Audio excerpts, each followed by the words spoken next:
So, man, tell me how you got into these extreme triathlons. It just, I was training for my first Ironman, and I don't even remember I was playing around on the internet somewhere, and I saw Alaska Man, and I was like, what is this? I'm doing this. I was doing the same thing. That's how I came across it. And I ran across the video, and Iron Cowboy was in it, and it had just finished, and they had put the video out. It, must have been 2017, August or September around then. And I was getting ready for IMAS, Ironman Arizona, and I saw it, and I was like, "Oh my gosh!" And this looks incredible. I'm like, people do this, and they were getting ready to do open registrations, and I'm like, "Oh my gosh, I need to sign up for this." And then I was like, "Whoa, wait! I've never even done an Ironman yet. Let's put the brakes on a second and focus on the Ironman, and maybe the following year when they open registration again, because they had the lottery system into it." And they said, "Oh, why don't I wait? I'll plan for it 2018. I mean, 2019 it would be, because they open registration a year in advance." And after I finished IMAS, I had signed up for their emails, and they said people who won the lottery spot didn't sign up. We have open spots, first come, first serve. And I was like, it must be a sign. So I signed up, and the rest is history. I was How, hooked. how was that race? The water, it sounds cold. Like, is every square inch of your body covered in neoprene? It was cold. Yeah. I ended up, I wore a full hood. So I literally, just had this much of my face open. It kept the cold water. I tried to do just the thermal cap. I tried the two caps, and ended up going with the hood just because it kept the cold water from going in down my back of my neck. I just kept the heat in more. So I wore a full hood. I had a 3 mil vest under the wetsuit, and then the booties and gloves, and so it was still cold. And especially you swam by a glacier-fed waterfall, and you could just feel the temperature drop down there.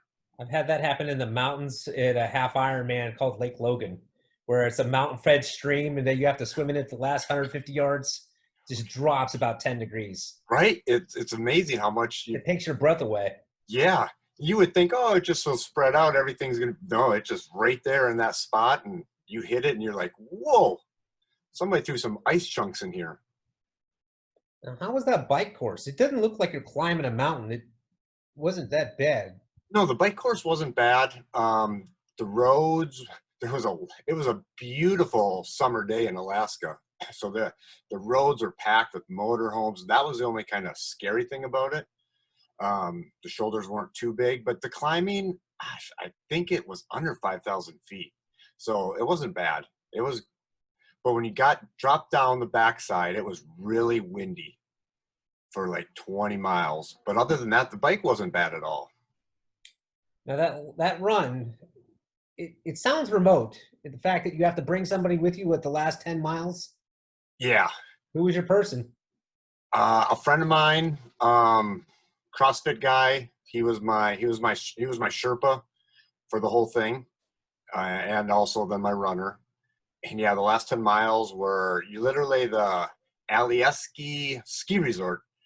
You ran up the face of like one of their double black diamonds. You just zigzagged back and forth up it, and then you ran down, and then then if you were there in a certain time, you got to climb it a second time was your reward for being there under the time limit. And the second time was up called the Stairway to Heaven, some stairs with chains on the side that you just kept going up and up and up, and then you got to run down it a second time. So it was longer than 27 miles? It was right at like 27 miles total. So if you don't make it, then you don't have to do a full 27 miles. Right? If you don't make the time, then you have to run they have a low course. An alternate course. Yes, they have an alternate course for you. And then Okay.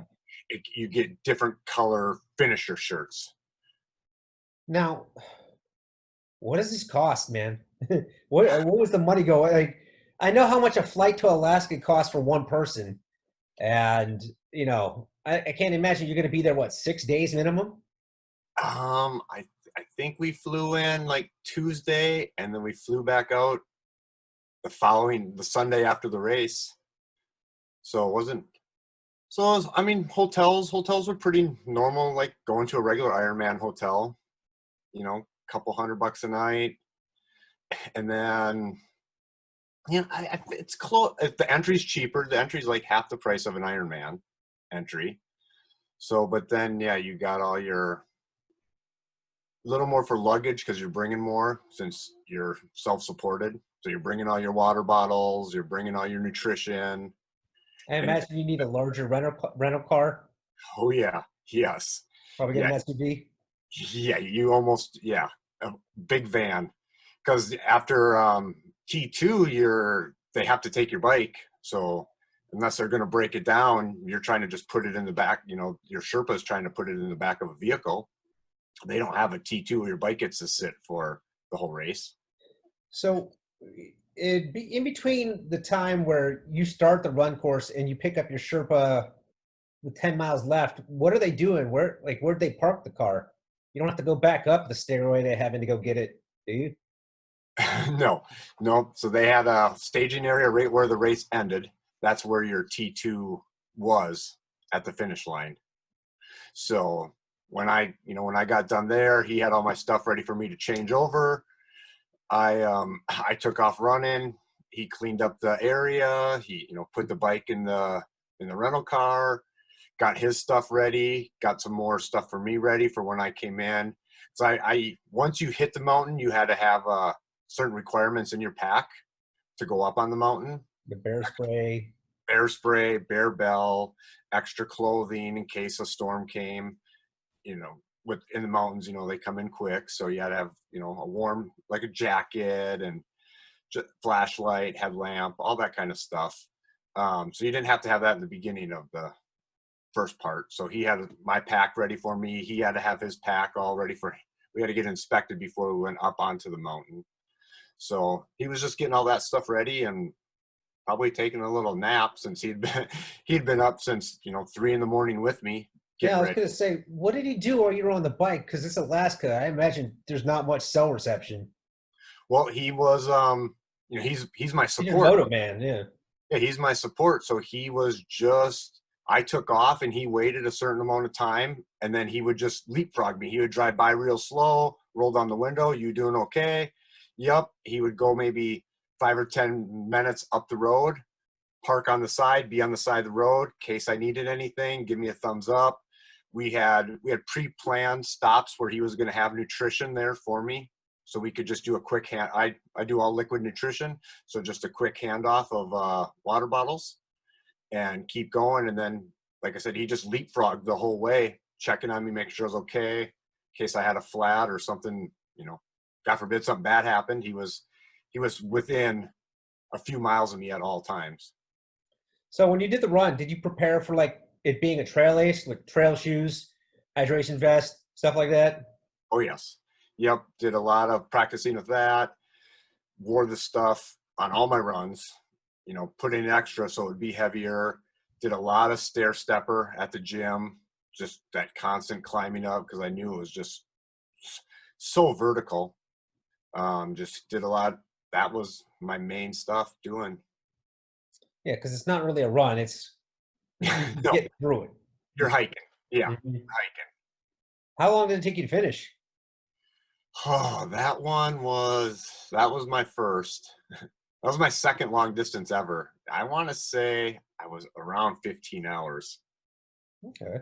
I definitely was underprepared, I think. I mean, back then I thought I was the man. I thought I was good. But looking back now, I was like, God, I could have done so many things different. Yeah.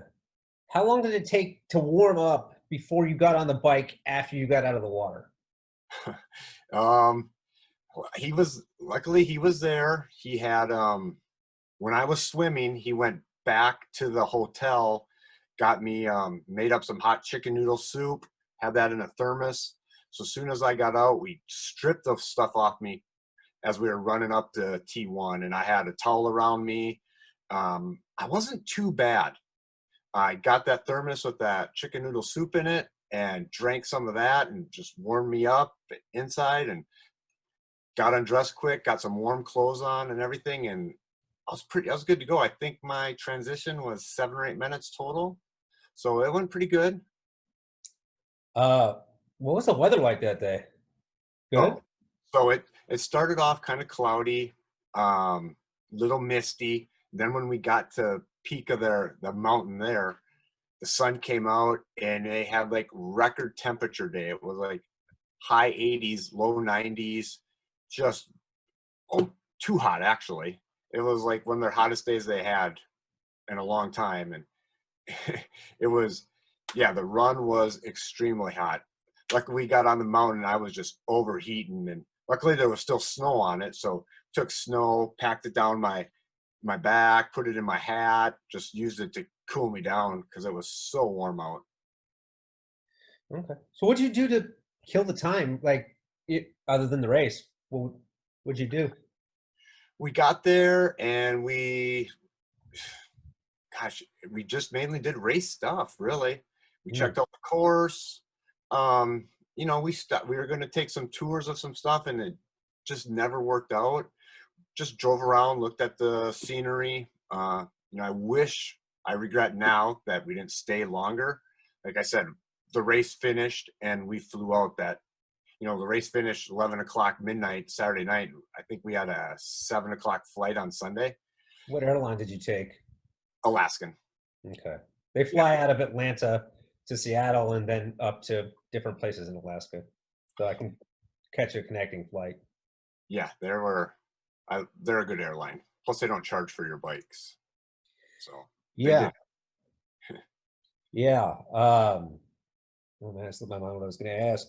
Um, so what made you want to do more of them? Like, what's your list of the ones you've done? So I've done that one. Alaska Man was my first, and then I did I Iceland. I went to Iceland. It's called Island Xtreme is what it was called. That was in Iceland. Then I did Norseman, and I did Aloha Man. How was that one? Which Aloha Man? Mm-hmm. It was good. It was on the Big Island. You swim in where the Ironman 70.3 is, in that little cove there, that little bay. Mm-hmm. I guess you can't really say it's extreme because some of it's extreme. I mean, you're in Hawaii, so you got the beautiful swim. The swim's nice and warm. The bike, you bike up the mountain towards where that telescope is up on top up there. Mm-hmm. So the bike, that had like 10,000 feet of climbing on the bike. And then the run was on part of the Queen K going up to the bike course, the turnaround up there for the bike course you ran up. I'm not sure what that road turns into, but so I mean, I guess it's extreme with the climbing on the bike. Other than that, pretty normal. Mm-hmm. So it was good. Well, It was fun. It's Hawaii. I mean, yeah. you can't complain about going there, right? Which one was your favorite one so far?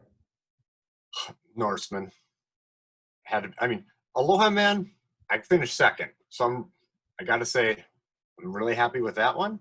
But Norseman's Norseman. I mean, it's the original. So when everybody talks about, it's the main one. So just even getting into Norseman is a process. And The lottery too? what's that? Is it a lottery as well? Yeah, and they have 200 spots, and there's a certain percent that go to the Norwegian athletes.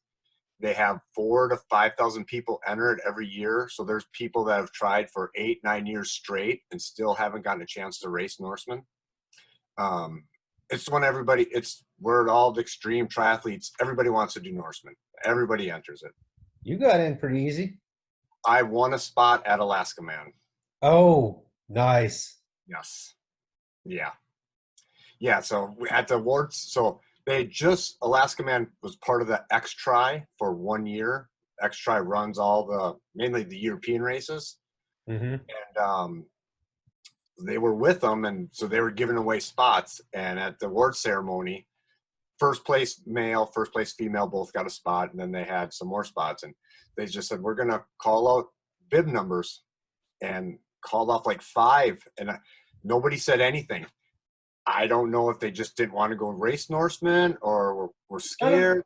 Sounds a lot like the Kona roll down the next day, right? Yeah, nobody said, hey, I'm here.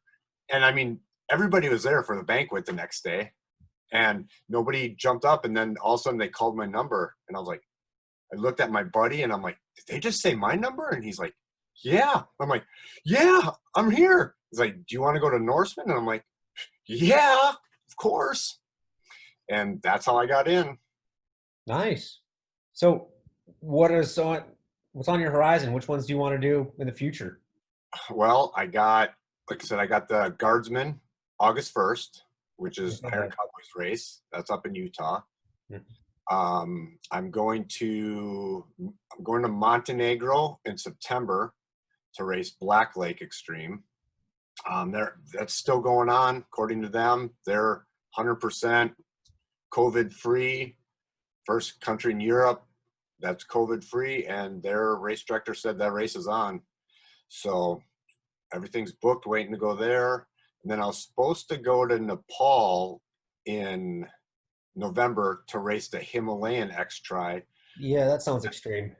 Oh yeah, but their stuff still closed, so they're postponing it till May.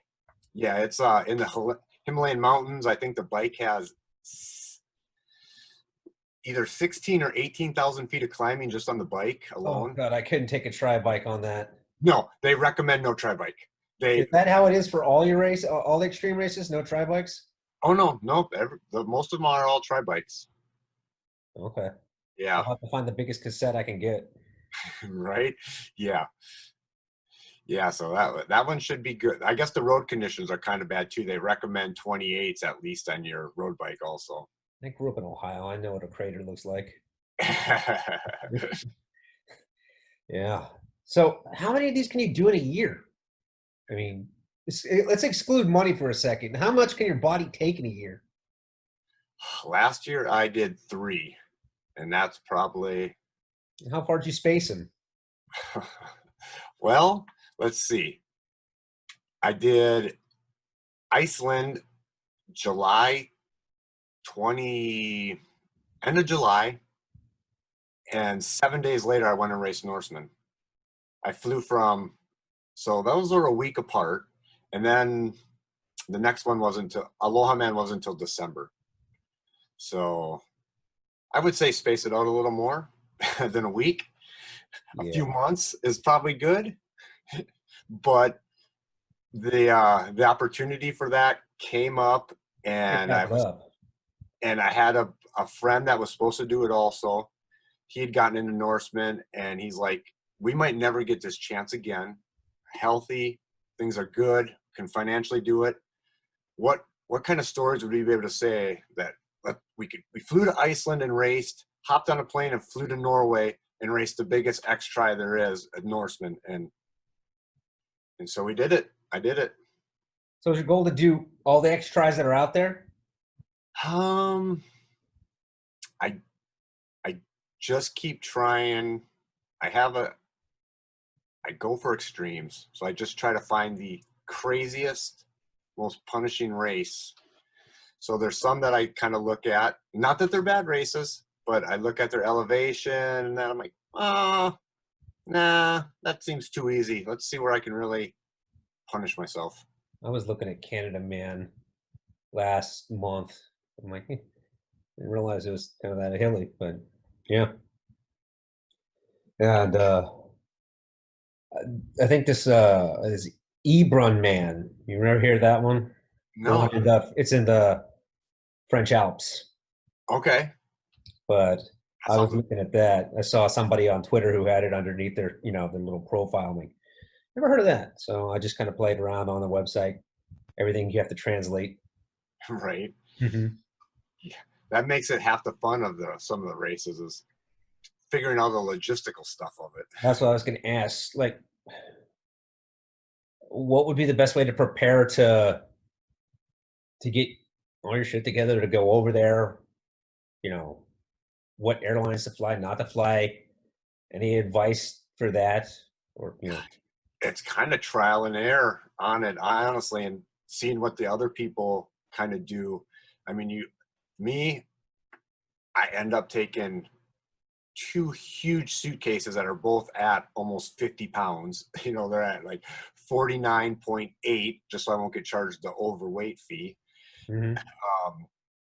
Because I'm bringing everything just in case. I mean, you go to these small little countries, there's not local bike shops right there like we have here. There's not a Walmart if you forget to bring something, or so No you're Amazon bringing. 2-day shipping.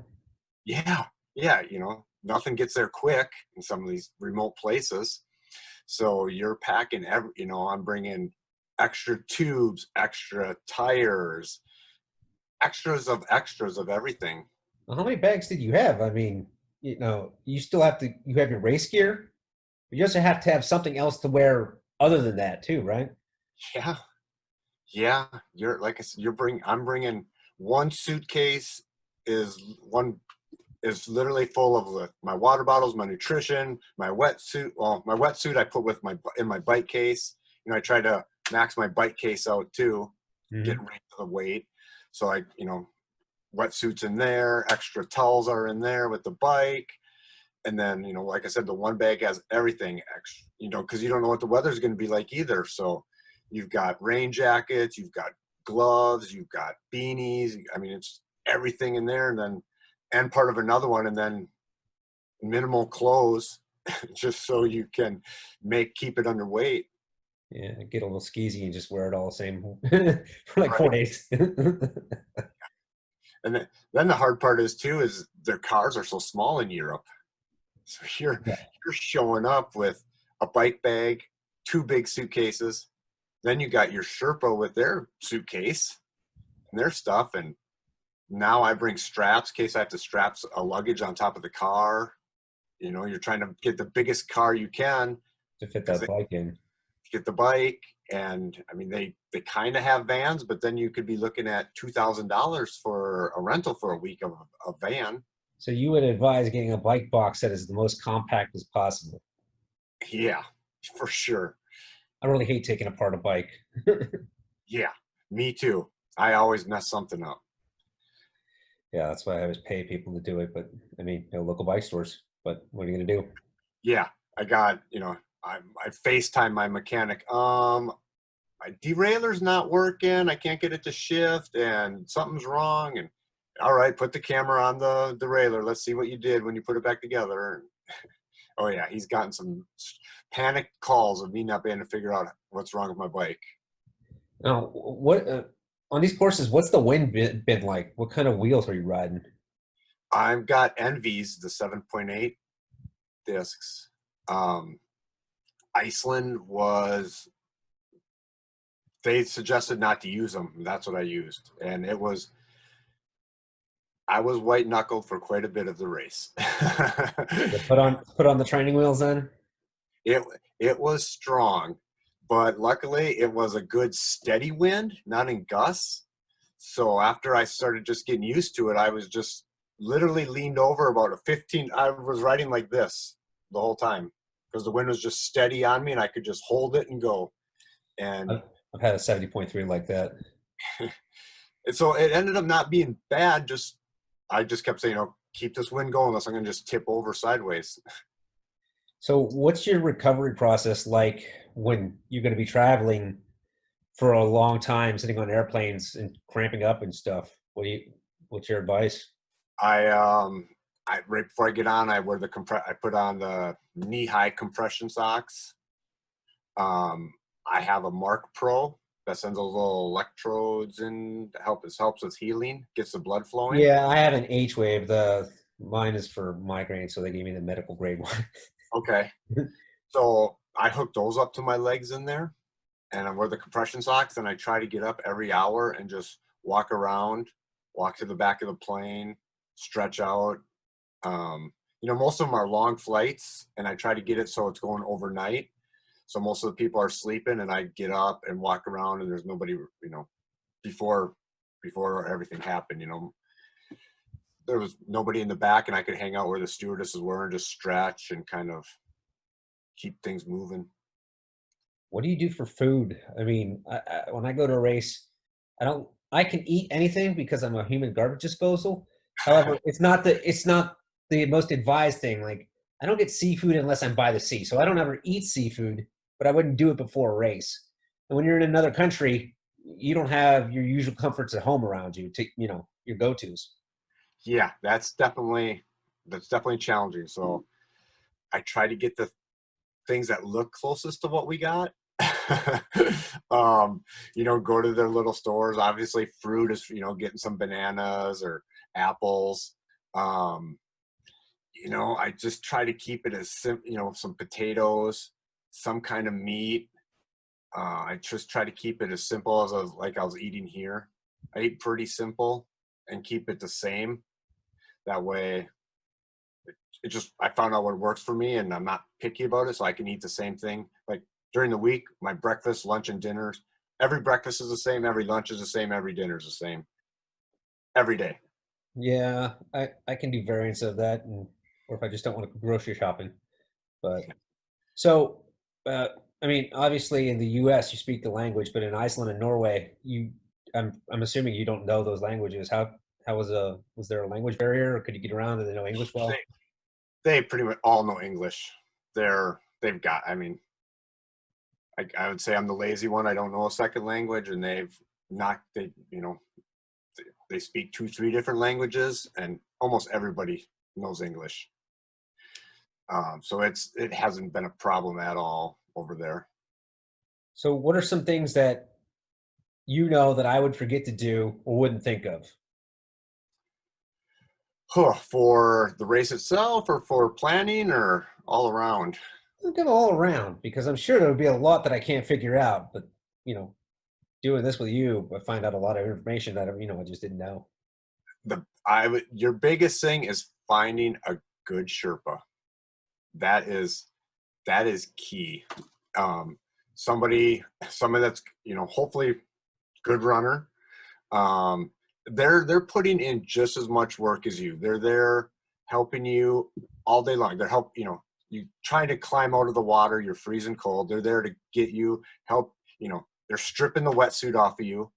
If you can't use your hand, luckily Alaska was my coldest. And if you can't use your hands trying to put your clothes on, they're dressing you. you know, you're going to get very close to them with that. So I mean, and again, they're feeding you. They're making sure you're getting your nutrition. You're drinking your water. They're your babysitter for that whole race. They're your everything. Without them, you're nothing. There's no, hey, there's an aid station. Let me grab something. Nope. Yeah, my former fiance would have. Well, maybe she would do it if I asked her to. But she would be the person to go to because she runs. She's done race support at other races, and probably the most reliable person I know. It's like, all right, maybe she'll do this for me. We'll see. Right. Because I don't know anybody else unless I can get a tri friend to come with me. Yeah, I don't really have anybody else who would You'd fly be up. surprised on the people that would start. You go onto those Xtreme websites, or the Facebook page, and you got people that have ran it before that are like, hey, I'll come help you. I'm looking for an adventure. We loved it there. Would be happy to go back to Norway, or would be happy to go to Nepal. It's a whole different community than the Ironman community. They're, of course, they're driven. They want to win. They want to race. They want to finish, but they're so helpful and supportive. If you were on the side of the road needing something, they would stop and help you. Or their support people would stop and help you. Their support people are on the side of the road cheering you on as you go, especially when you get with, you're on the bike, whatever, 6 hours or so with some of the climbing, and you're close to somebody. So you see their support all day long, and they're cheering for you. They're asking if you need anything. Like when I raced Norway, I got to know them, I guess, by out on the course, and at the run, they were there giving me oranges, giving me sponges to cool down. And they're it's a they're there to help. They're not there. You're They're there to racing. make sure you finish, right? Yeah, it's just a whole.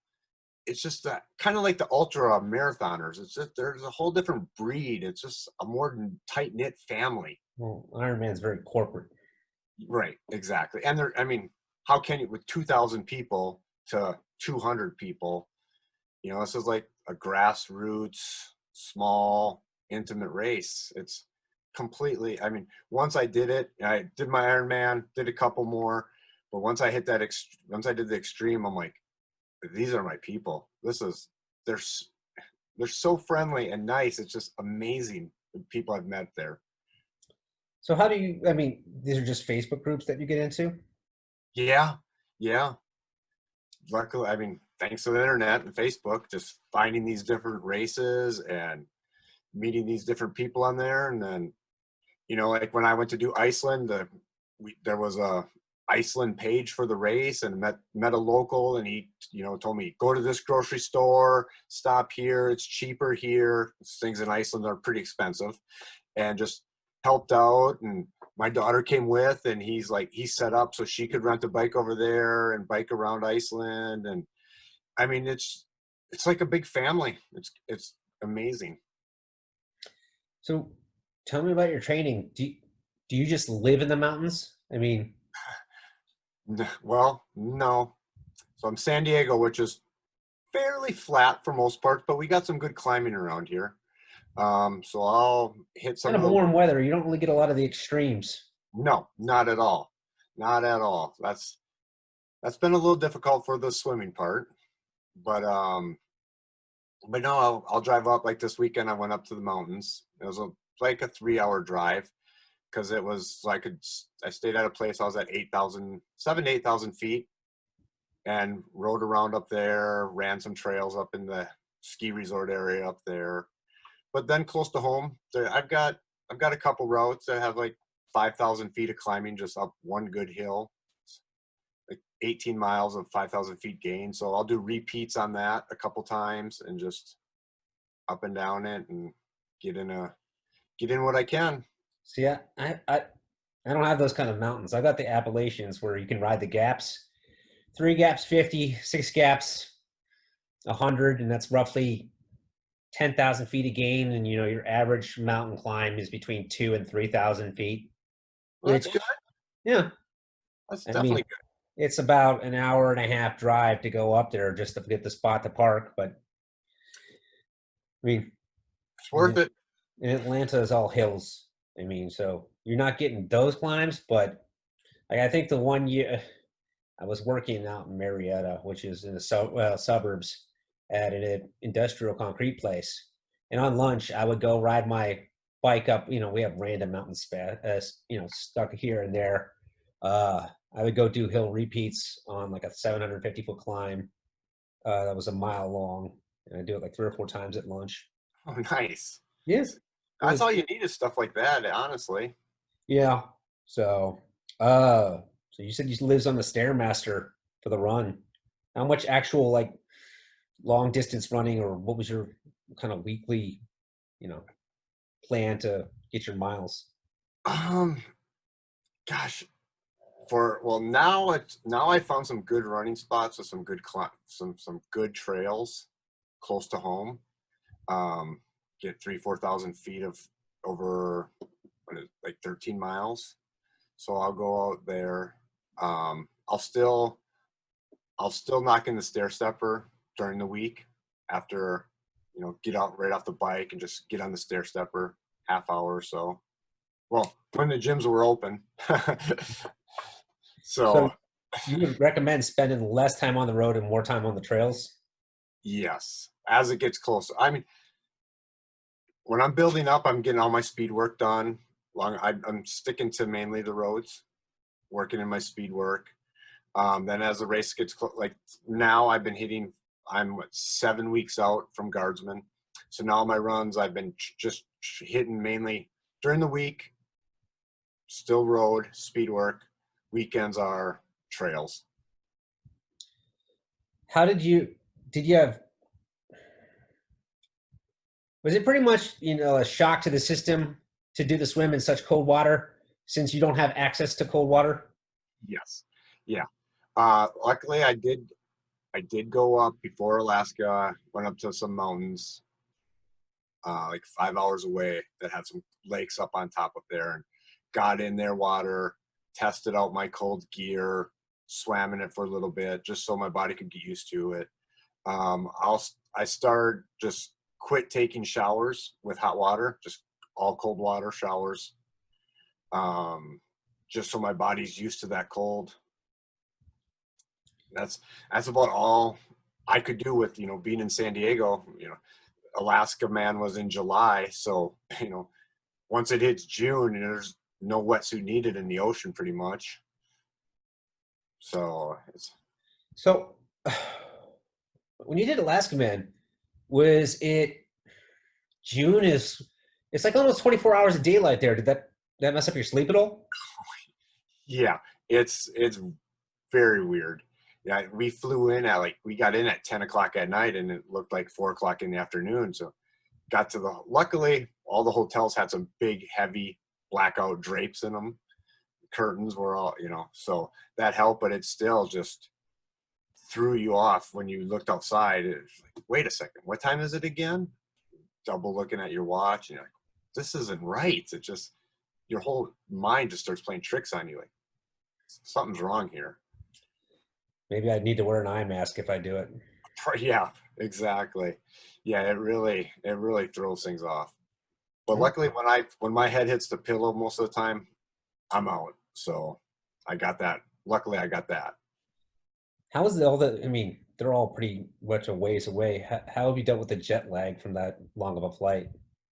Um, I just try to keep on my normal schedule. Um, so Even whenever, with all the time changes?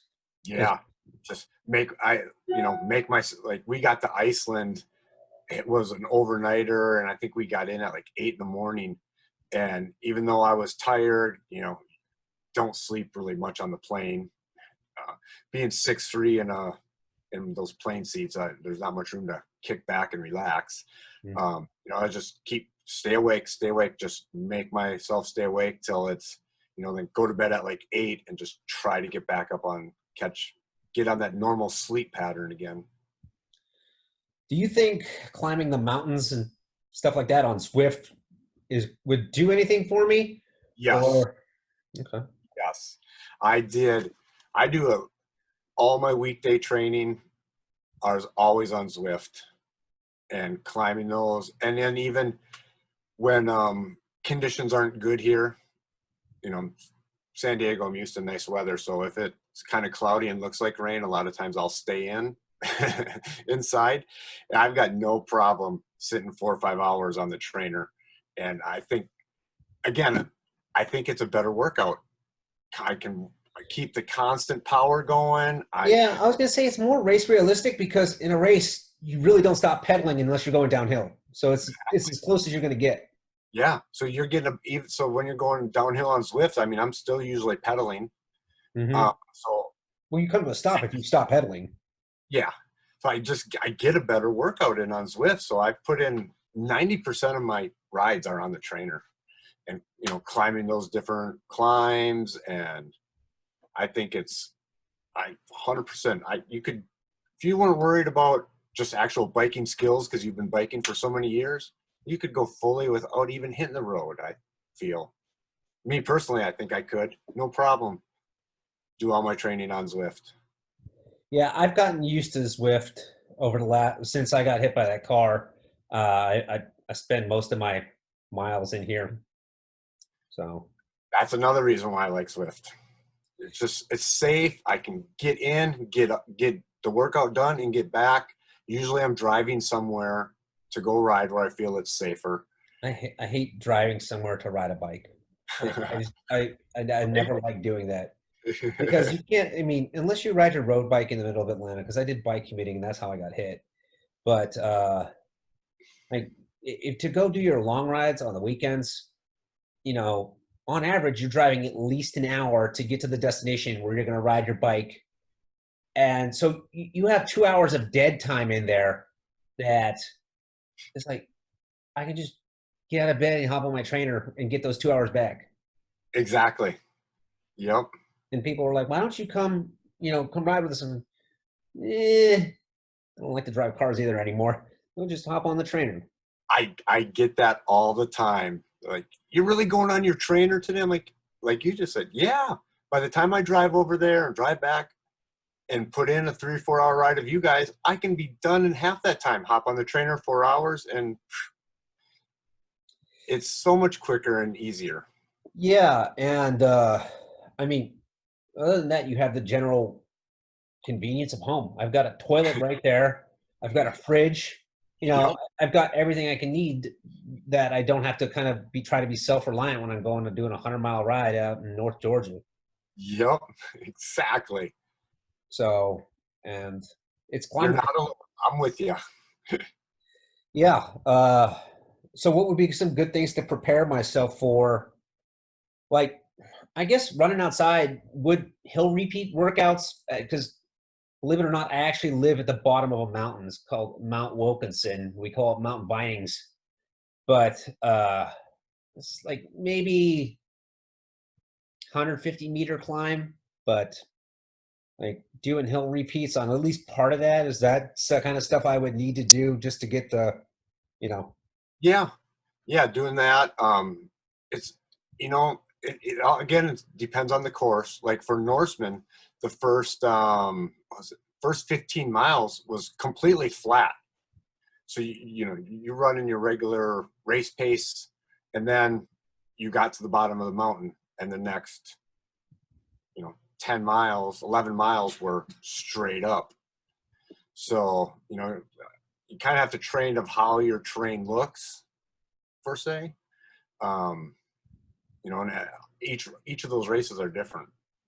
now what can you do? I mean, your Sherpa's got to be doing something. What are they doing to prepare to come with you? I mean, I even if Running. I brought my ex fiance, she's a runner, but she doesn't run to this kind of stuff. Running with packs. That's a big, getting your pack with all your supplies already in it, so you're used to running with the weight in the back. How big is this pack? Is it like an actual like? Well, depends how small you can cram all the necessities in. I got the big Camelback one, because like I said, a lot of them you have to bring pants, jacket, carry your water. Some of them will have you might be going 2-3 hours, carry whatever nutrition you need. Beanies, gloves. A lot of them you have to have a first aid kit. Jesus, I need a minivan. Right. And some of the stuff that, as long as, that's another thing too, depending, your Sherpa, a lot of times they say, hey, your Sherpa can carry a lot of your stuff too, to make it lighter for you. But then the Sherpa also has to have all that same stuff for them. So if you got a good, strong Sherpa, he can carry almost all your stuff for you besides your water, or he can even do that. I've had my Sherpa, he's taken my whole pack and wearing 2 packs, so I can just concentrate on the run. And I guess by that point in the race, you're already kind of wiped out, so it takes it easier on them because they're not going full speed. Exactly. So if you got a strong runner with you and can take the extra weight, and like you said, you're more tired, that helps out big time. Okay. So like, I guess if I had to run with my own pack, how uncomfortable, how hard would that be? Have you ran with a pack before would be my first question. No. Nope. Well, once you get used to it, it's not bad.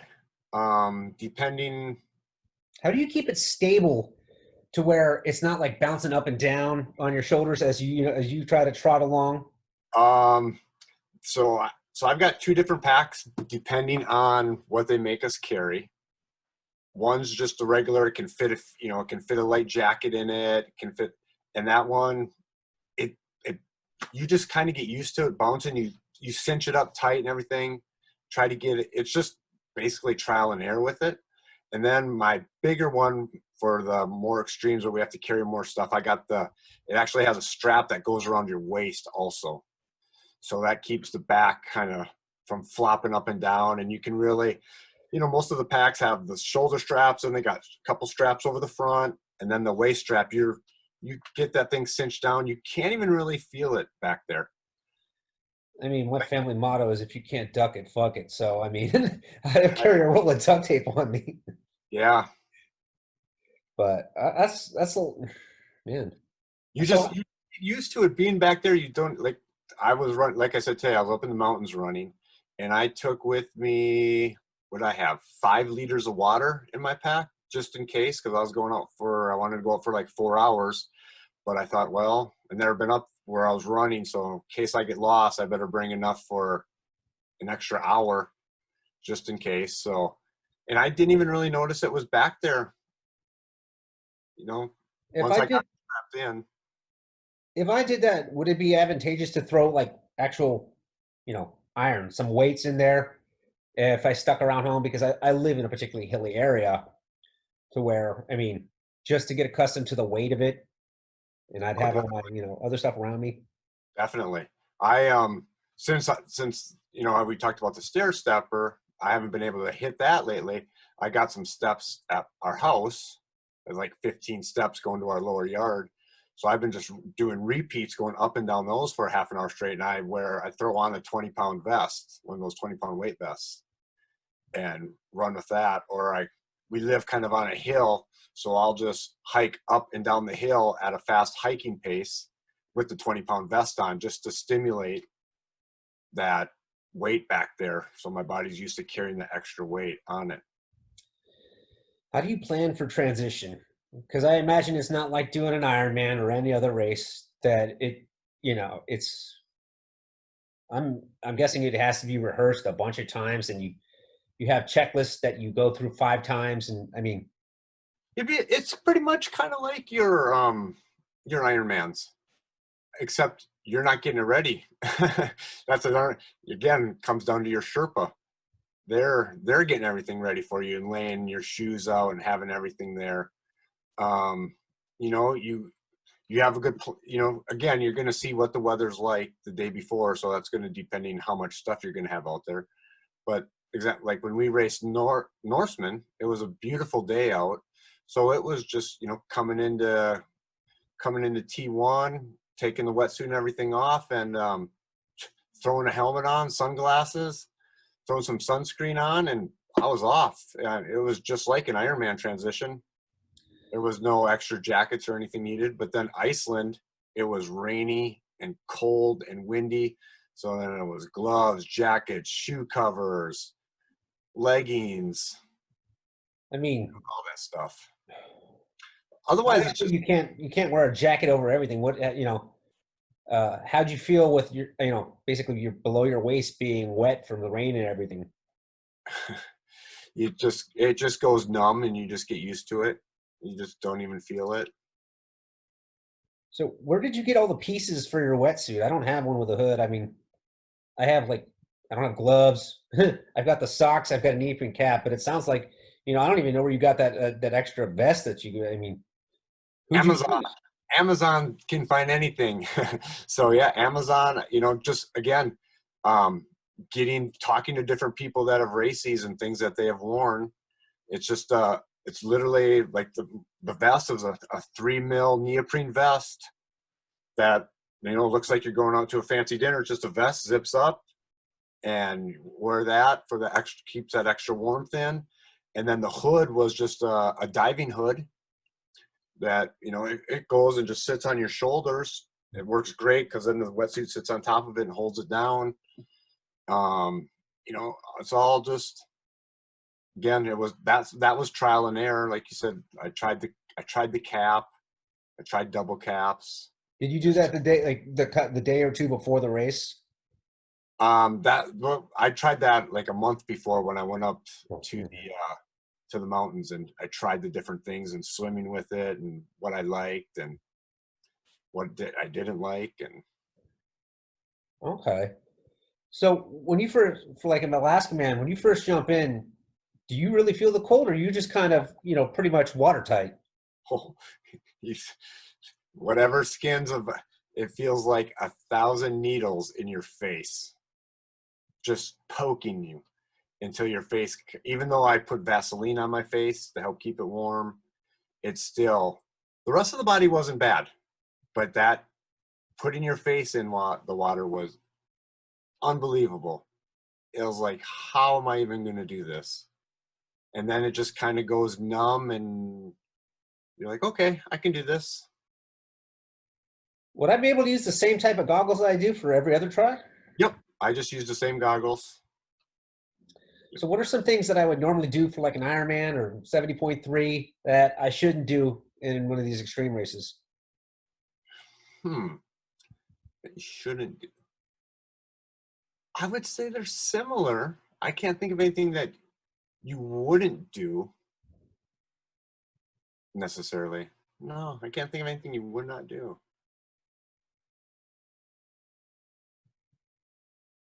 They're pretty. I mean, you're still racing a triathlon at the end of the day.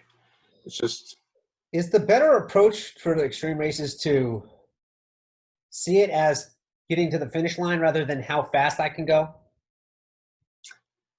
I would say for your first ones, yes, getting to the finish line's the main thing, and then Well, they are extreme races. It's not like I could ever compare the times and say, I went 14 hours here, I went 12 hours here, but the beauty of it is they're all different courses and they have different things about them that made them extreme. You just can't really compare them unless you right, did the same course twice. But even then, you won't get the same weather. exactly. So like for me, I just try to, take a look at the course, take a look at the elevation, and just set personal goals, what I want to accomplish out there. Looking at the bike, and the swim's a swim. So you can always still look at your swim condition. The cold doesn't affect your swim time that much, I don't think. I don't feel it does anyways. You might even swim faster because you're cold. You want to get the heck out of there, right? Yeah.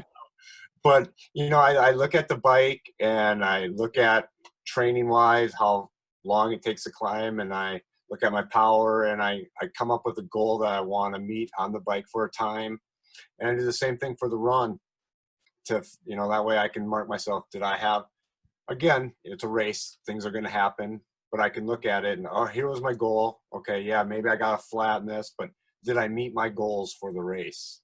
Mhm. I still set up those goals. Like you said, you can't, every race is going to be different depending on the weather and that, who's there. It's hard to say I'm racing to get this time. I mean, all these extreme races have times to get under, to get these extra climbs in, that gives you different color finisher shirts. So those are always, like Norseman has the famous black finishers t-shirt. That means you've climbed to the Mount of Gustapin, and you made the cutoff time. So they have a cutoff time and a person cutoff. So if you're under 160th place and under this time, you get to continue up the mountain and get to the top. So each one has a little extra carrot by doing these certain goals that gets you the Alaska, the orange finisher shirt. Like I said, Norseman was the black finisher shirt. So that was that. I mean, that's your, there's no medals. It's your finisher shirt's your pride on. You finished, and what color did you get? Okay. I think the swim actually is not going to be bad because I'm a Georgia Tech alumni. Georgia Tech was the beneficiary of many things of the 1996 Olympics, including their pool, which all summer long is long course, and because it hosts so many meets, they keep it at 76 degrees, which is fairly cold for competition standards. Okay. So it'll help me get acclimated to at least cooler water for longer periods of time. And it's in the summer, it's long course season, so it's 50 meters. Nice. You're so lucky. Don't worry, I paid for it with student loans. So, okay. I honestly don't think I could think of anything else other than Uh, is it Both, advisable to bring family with me, or yeah. just like, or bring your Sherpa and that's the only person you should really focus with? That's, I guess that's each person's different. Um, more personal. You can only have so many people help. And a lot of times they say you can only have one car on the course. So if everybody can fit in the car, you're good. Like we were Hawaii, when we did Hawaii, I had family, friends. We had like 12 people show up because, hey, who wants to go to Hawaii in December? Well, yeah, we all do. So that was nice. But they couldn't follow on the bike. They couldn't have 3 or 4 cars following me on the bike. I only had to have one specific Sherpa. But they knew that where the route was, so they went and just stopped at a point and were cheering. They cheered every racer on, and they were there at the swim, and they were there at T2. So, I mean, if you got family that wants to make the trip with you, they're going to be there to help you in any way. I would say go for it. But the only hard part is when the race is a point to point race, Mm. or you're starting here and ending I've done a 100. couple like that. Yeah. So then especially when you're in Europe, and so now you're having to take your bikes all put together and everything, and you got all your luggage. So the space in the cars are even less. And, they can't really say, hey, this guy has 3 cars on the course. As long as the car's not stopping at every stop, you're safe. Well, you could just load them up like it's a clown car, right? And fit what you Good. can in there, just as long as the bike fits in there, right? That's right. Yeah. Okay. I guess the last question I had is going to be about the swim. If you get there early enough, should I get in just like not so much to swim, but to feel how cold it is, or that's something I Yeah. should just learn on race day? No, no. Get in. Um, Iceland was really cold. And then, well, they ended up, Colder than Alaska? um, not as cold as the glacier fed waterfall part, Hmm. but the ocean itself was cold. We ended up swimming in a lake because they had, giant jellyfish came in to where we were going to swim that I guess were big as basketballs and tentacles like 6 feet long or something. So they moved us.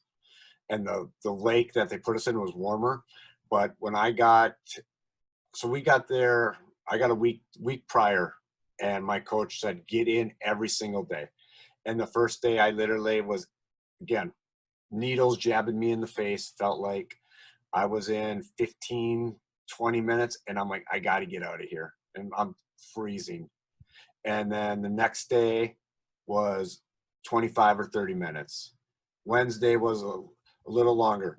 Thursday, I was playing in the waves. It was just like my body was like, this is just nothing, because I had been in there every single day, just getting used to it a little longer, and it felt great. And then come race day, like I said, luckily it was a few degrees warmer, but I was like, oh, this is fine. It's no big deal.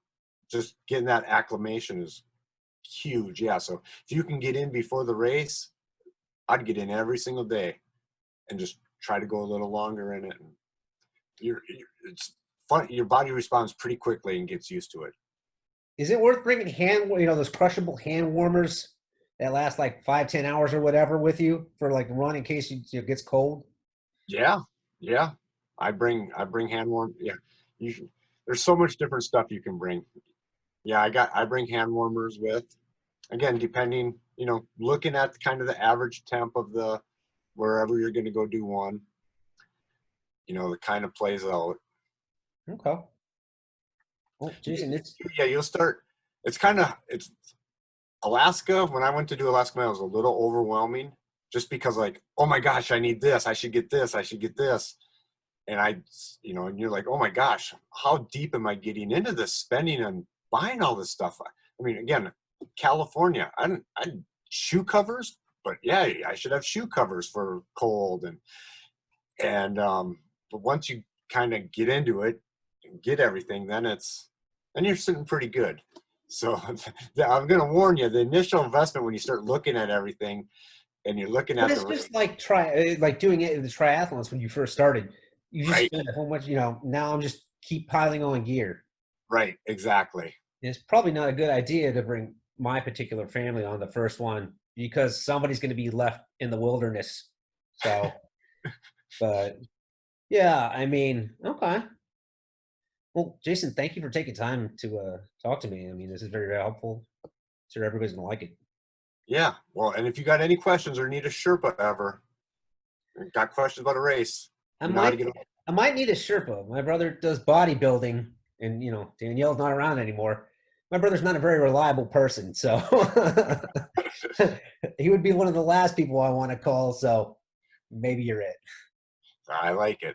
All right, man. Thank you. Well, thank you. Mhm. Have a good one. You too.